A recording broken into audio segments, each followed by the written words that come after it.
জনাব মনোহর হোসেন ডিপজলের বিরুদ্ধে তার বিরুদ্ধে অভিযোগ এনেছেন নির্বাচন আচরণবিধি 2 এবং 3 ভঙ্গের। হ্যাঁ, আমরা সেই ভিডিওটা খুঁজে বের করেছি, আমাদের কাছে আছে হোয়াটসঅ্যাপে, আমরা ওটা দেখেছি। নির্বাচন হবে, সেখানে নির্বাচন তো বন্ধ হবে না। ওয়ালটন ফ্রিজ কিনে অনেকের মতো আপনিও হয়ে যেতে পারেন মিলেনিয়াল, সেরা পণ্যের সেরা অফার। আমাদের আগামীকাল নির্বাচন হচ্ছে যে 9টা থেকে শুরু হবে এবং 1টা পর্যন্ত বিরতিহীনভাবে চলবে। এরপরে 1টা থেকে 2টা পর্যন্ত জুমার নামাজের বিরতি আছে। জুমার নামাজের বিরতির পর আবার 2টা থেকে হচ্ছে যে 5টা পর্যন্ত ভোট গ্রহণ চলবে। এরপরে ভোট গ্রহণ শেষের পরে আমরা ভোট গণনা করব। তাতে যতক্ষণ লাগে ভোট গণনা করতে, ভোট গণনা করে আমরা রেজাল্ট দিব। সেই লক্ষ্যে আমরা আমাদের সম্পূর্ণ প্রস্তুতি আমরা শেষ করেছি। আমরা আমাদের নির্বাচনের জন্য নির্বাচন কমিশন সম্পূর্ণ প্রস্তুত আছে। নিরাপত্তা ব্যবস্থা বলতে এবার গতবারের থেকেও নিরাপত্তা ব্যবস্থার অনেক ধাপ আমরা হচ্ছে যে এডিশন করেছি, যোগ করেছি। তার মধ্যে একটা হচ্ছে যে অন্যতম হচ্ছে মোবাইল কোর্ট, একজন ম্যাজিস্ট্রেটের নেতৃত্বে মোবাইল কোর্ট থাকবে। মোবাইল কোর্টে ম্যাজিস্ট্রেট থাকবেন এবং তার সাথে হচ্ছে নিরাপত্তা বাহিনী থাকবেন এবং তারা সারা হচ্ছে যে এই ভোট কেন্দ্র তারা হচ্ছে যে মোবাইল কোর্ট বসাবেন, যেখানে অনিয়ম দেখবেন, যেখানে অসঙ্গতি দেখবেন, যেখানে কোনো হচ্ছে রকম নির্বাচন বিধিমালা ভঙ্গ দেখবেন, সেখানে তিনি ব্যবস্থা নেবেন।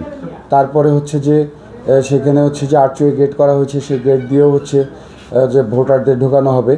আর তার হচ্ছে সারা এফডিসি সিসি ক্যামেরায় নিয়ন্ত্রণে থাকবে এবং সেটা পরিচালনা করবেন গোয়েন্দা বাহিনী।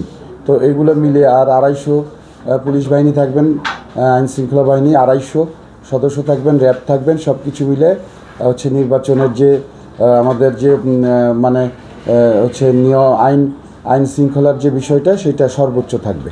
একটা পেন ড্রাইভে এসেছে, এটা হচ্ছে যে একজন প্রার্থী যিনি হচ্ছেন যে নির্বাচন করছেন, এরকম একজন প্রার্থী নাম সাদিয়া, তিনি হচ্ছে যে লিখিত হচ্ছে কমপ্লেন করেছেন এবং আরেক প্রতিদ্বন্দ্বী প্রার্থী জনাব মনোহর হোসেন ডিপজলের বিরুদ্ধে তার বিরুদ্ধে অভিযোগ এনেছেন নির্বাচন আচরণবিধি 2 এবং 3 ভঙ্গের। তো সেই 2 এবং 3 ভঙ্গের আমরা সেই অ্যাপ্লিকেশন আমরা হচ্ছে যে সেইটার ভিত্তিতে আমরা মনোহর হোসেন ডিপজল সাহেবকে আমরা শোকজ করেছি। 6 ঘন্টার মধ্যে আমরা তার কাছ থেকে উত্তর চেয়েছি। এই বিষয়ে ব্যাখ্যা দেওয়ার জন্য আমরা চিঠি দিয়েছি।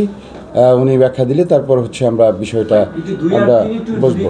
2 এবং 3-এর বিষয়টি যেটা হচ্ছে যে এটা হচ্ছে যে ভোটারদেরকে হচ্ছে টাকা দিয়ে অবৈধ লেনদেন করে ভোটের হচ্ছে যে ভোট নেওয়া বা ভোটের প্রচারণা করা, আর হচ্ছে যে এই মানে প্রতিশ্রুতি দিয়ে ভোট আদায় করা, টাকা পয়সার প্রতিশ্রুতি দিয়ে, এইগুলোই হচ্ছে 2 এবং 3 যে বিধিমালা আর কি, আচরণ বিধিমালার মধ্যে এগুলোই পড়ে আর কি। হ্যাঁ, আমরা সেই ভিডিওটা খুঁজে বের করেছি, আমাদের কাছে আছে হোয়াটসঅ্যাপে, আমরা ওটা দেখেছি এবং পেন ড্রাইভের সাথে আমাদের ওইটাতেও মিলে আমরা সেটা দেখেছি।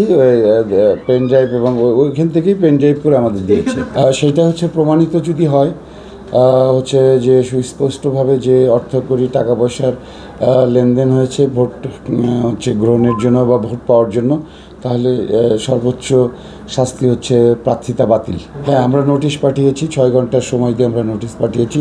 6 ঘন্টার মধ্যে তার কাছ থেকে আমরা জবাব চেয়েছি। আমরা সেই বিষয়টা কখনোই দেখিনি, আমরা বিষয়টা জানি না।